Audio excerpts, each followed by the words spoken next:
Padres are interesting. I think the Phillies are perennially interesting as World Series favorites moving into whatever year we're moving into. And it's a pleasure to be joined by Dave Dombrowski, who joins us on our Front Office Insights segment presented by Sage, Phillies president of baseball ops. Dave, good morning. How is San Antonio treating you so far? Sorry to put you in the middle of the sprinkler path earlier today. Well, good morning. No problem at all. So far, so good out here. We just came in yesterday and getting ready for the next 3 days. Our first meeting start. And anytime the general managers get together, it's always a fun time and have a chance to talk a lot of baseball. Yeah, and before we get into the Phillies' plans for this winter and next season, I'll ask you to rewind. And from your lens, you know, it would appear that the last couple seasons you guys built the perfect beast, and it just didn't shake out in your favor in October. When you assess and you go through your what happened meetings at the end of the season, to what do you attribute whatever went wrong in October? Well, it's tough to win. The first half of the season, we played fantastically. Second half, up and down. We played a little bit better going into the last 10 days of the season. A lot of good players. We were healthy basically at that time. So it comes down to many times, as you said earlier, we just didn't play well at the right time. From an offensive perspective, we didn't have a lot of guys swing the bat in the postseason, which can happen when you're facing good pitching. But then we're in a spot which was very unusual for us, that our bullpen during the postseason imploded, and it was really a good bullpen for us all year long. They had shut down at the end of the games, and so for us, we just didn't play well.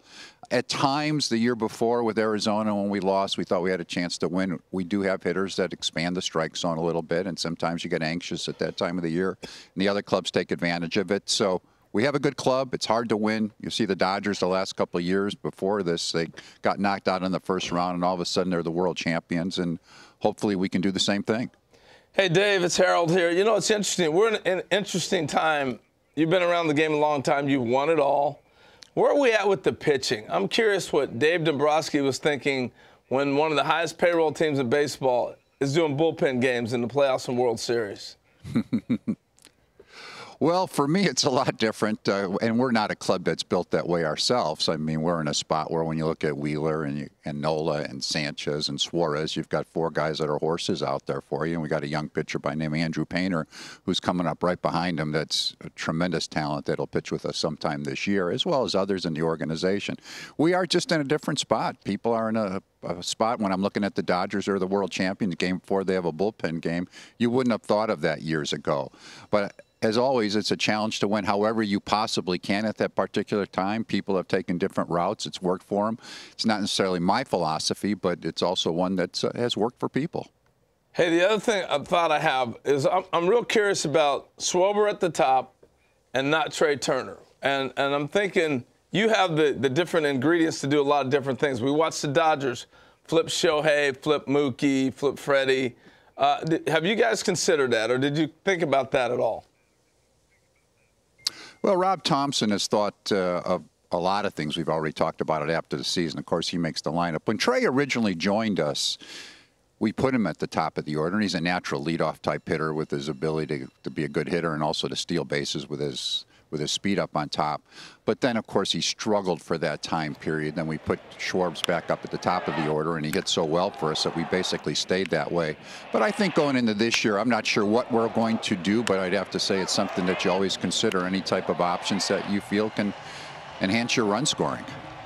Dave, how important is it, or is it even realistic to think that as a front office you guys need to kind of rework how you evaluate and look for new tools and new resources? And I say that because you've always been, wherever you've been, at kind of the leading edge of using advanced statistics, a different way to look at things than perhaps the other 29. Are you always working in that regard to change your evaluation process, or are things just fine the way they are now? Have we reached the peak of that as an industry? No, I don't think we've reached the peak of it. I think we're in a position where you're always looking to get better. There's so many smart people in the game. There's so much information out there. And I think you combine the information you have with the experience that you have, and you try to make the best decisions you can. But we have some extremely intelligent individuals. Sam Fold, our general manager, and then we have a gentleman by Ani Kalambi, who's our assistant general manager, that it's amazing the amount of information that we produce and when we cipher through and give to the staff members. So I think it's something we always need to do. And I think if you're stagnant, if you're ever satisfied, somebody else is going to pass you up. So you need to always be progressing and looking at any new ways that you can get better. Hey, Dave, on that same vein, what's been different that you've seen that you go, I hadn't seen that, we applied that, and it's working, whether it was a statistic or a drill, maybe guys hitting off the machine more, not hitting outside, whatever it might be in the industry. Do you have anything top of mind? Well, there's a lot of things, but one thing that comes to my mind is how much more analytically driven information we have on, let's say, pitchers' deliveries. We always had your pitching coach would sit in front of the television with side-by-sides, and they would watch anything that they possibly can to see if there's a little bit of difference. Arms dropped a little bit, being in a position where maybe the fastball is being delivered from a different arm angle.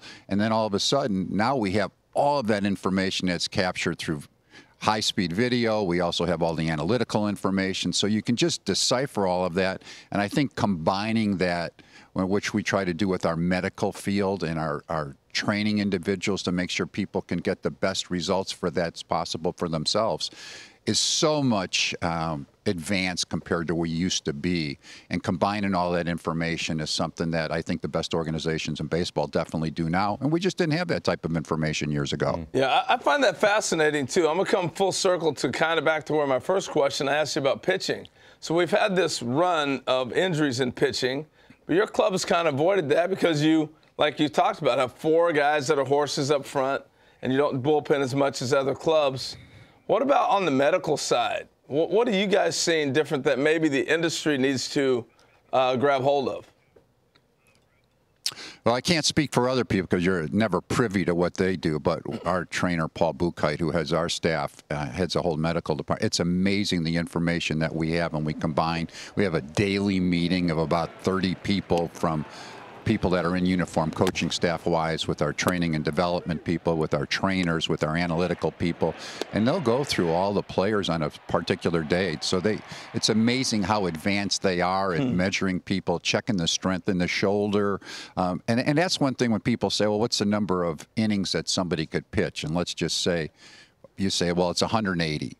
Well, the reality is we can test those guys on a daily basis to just see if there's any strength deficiency in their arms, to see if there's something that we should maybe back them off a little bit at this particular time and strengthen something else. So they're so good at that, and it's really combining all that information that I think gets people to be successful. You have to be a little fortunate that it works for you too, but they're outstanding in putting that information together, and that's significantly different than before. As you know, Errol, when you first started, you probably had one trainer in the clubhouse. You may not even had a strength and conditioning guy, and maybe you had one, but now we have so many individuals that work on that information that we've come a long way in that regard. Yeah, that's a great answer. Thank you. I appreciate that. That's great info. Yeah, Dave, I think I'm speaking for you. I guess when you began your career, I think it's true of all of us, this would be the time of year getting into Thanksgiving, Christmas, where front offices would kind of go away. Everybody would be on a golf course or a cruise ship.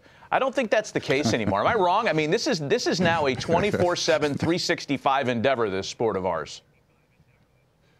There is no question about that. If you're getting away like that, you're probably not going to be as efficient as others. And you're right, it was a much quieter time period at that time period many, many years ago. But right now it's 24/7.